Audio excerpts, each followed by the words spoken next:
4 common types of sanders include the third sheet, the half sheet, random orbital, and the belt sander. The third sheet sander is lightweight, which is good for detail work and can be used with 1 or 2 hands. The half sheet sander has a larger base and therefore removes more stock in a shorter space of time. It's a heavy sander and requires 2 hands to operate. The random orbital sander has an orbital action as well as a rotating base. The double action makes this sander very efficient and can be used with 1 or 2 hands. The belt sander is the most aggressive and will remove stock very quickly.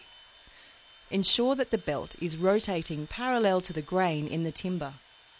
Keep the base of the machine in flat contact with the material at all times. With the orbital sander, look for a good durable base and make sure it's got a lock-on trigger.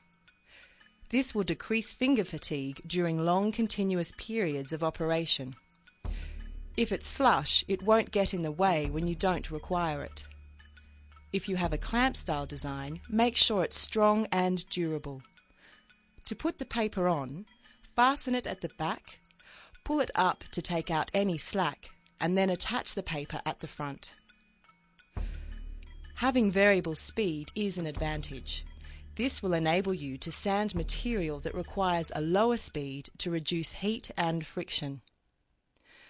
The random orbital sander generally has a hook and loop connection, commonly referred to as Velcro. This should be of a high quality to reduce wear. When installing a belt to a belt sander, take note of the direction arrows on the inside face of the belt. Ensure that these arrows run in the same direction as the arrows found on the machine. If this is not done, it can cause the belt to wear and possibly tear prematurely. The sander should also have an easily accessible calibration knob.